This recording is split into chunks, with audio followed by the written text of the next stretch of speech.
Who was Karl Marx? Karl Heinrich Marx का जन्म 5 मई 1818 को ट्रायर जर्मनी में हुआ और 14 मार्च 1883 को लंदन में उनका देहांत हुआ। वह एक German philosopher, economist, historian, sociologist, political theorist, journalist और सोशलिस्ट रेवोल्यूशनरी थे। सोशियोलॉजी में उन्हें कॉन्फ्लिक्ट थ्योरिस्ट और फादर ऑफ साइंटिफिक सोशलिज्म के रूप में जाना जाता है। अगर मुझे मार्क्स को सिर्फ 4 वर्ड्स में डिस्क्राइब करना हो तो वह होंगे इकोनॉमी, कॉन्फ्लिक्ट, रिवोल्यूशन, सोशलिज्म, और इन्हीं 4 वर्ड्स के अराउंड उनकी पूरी सोशियोलॉजी घूमती है। एग्जाम के पर्सपेक्टिव से मार्क्स की 2 सबसे इंपॉर्टेंट बुक्स हैं, द कम्युनिस्ट मैनिफेस्टो 1848 और दास कैपिटल वॉल्यूम 1 1867। एग्जाम में सबसे ज्यादा पूछी जाने वाली बुक्स हैं communist manifesto, das capital, economic and philosophic manuscripts, the German ideology और the poverty of philosophy. Marx का बुनियादी सवाल, सोसाइटी को चलाता क्या है, आइडियाज, रिलीजन, मॉरलिटी या इकोनॉमी? मार्क्स का जवाब इकोनॉमिक लाइफ, मटेरियल कंडीशंस था। इकोनॉमिक लाइफ, मटेरियल कंडीशंस, इसी को मार्क्स ने कहा हिस्टोरिकल मटेरियलिज्म यानी मटेरियलिस्ट कॉन्सेप्शन ऑफ हिस्ट्री। उनके अकॉर्डिंग हिस्ट्री का इंजन आइडियाज नहीं बल्कि इकोनॉमिक कंडीशंस होती हैं, बेस एंड सुपरस्ट्रक्चर। मार्क्स के अकॉर्डिंग हर सोसाइटी के 2 पार्ट्स होते हैं। सबसे नीचे होता है इकोनॉमिक बेस और उसके ऊपर बनता है politics, religion, education, law, family, culture. ये सब मिलकर बनते हैं सुपरस्ट्रक्चर। मार्क्स कहते हैं बेस बदलेगा तो सुपरस्ट्रक्चर भी बदलेगा।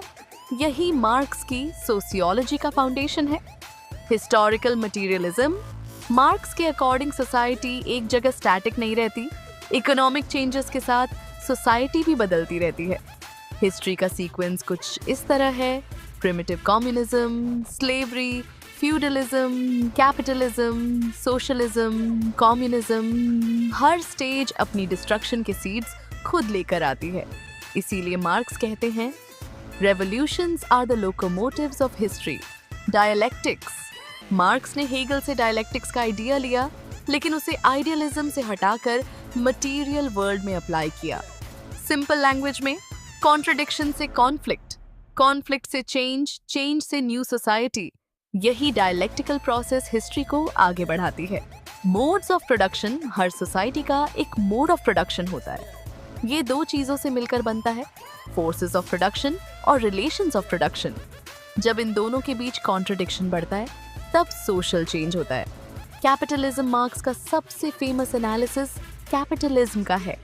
कैपिटलिज्म की कुछ इंपॉर्टेंट कीवर्ड्स याद रखिए, private property, labour, power, commodity fetishism, cash nexus, exchange value, labour theory of value, surplus value reserve, army of labour exploitation. यही कैपिटलिज्म के बिल्डिंग ब्लॉक्स हैं।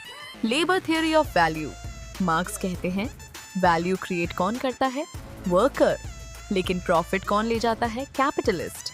वर्कर जितनी वैल्यू क्रिएट करता है और जितनी वेजेस पाता है उनके बीच का डिफरेंस ही होता है सरप्लस वैल्यू, और इसी सरप्लस वैल्यू से कैपिटलिस्ट प्रॉफिट कमाता है।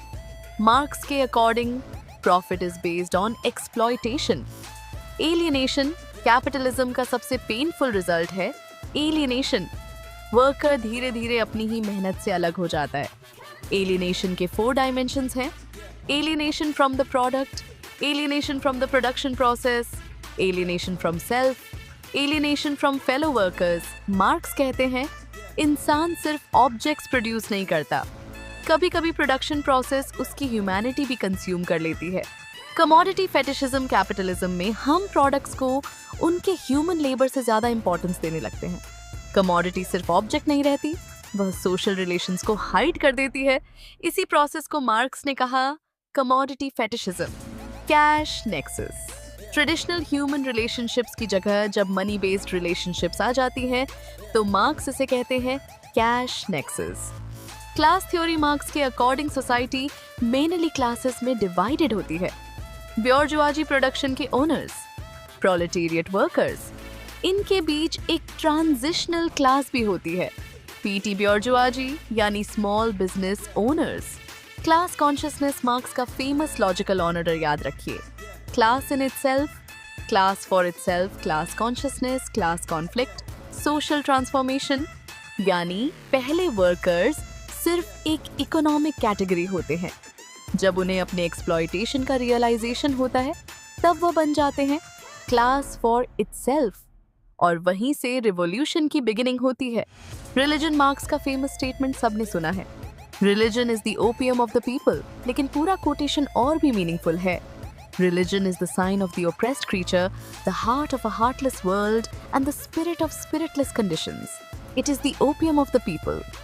State marks के according state neutral institution नहीं होता, वह generally ruling class के interests को protect करता है। Economic power धीरे धीरे political power में convert हो जाती है।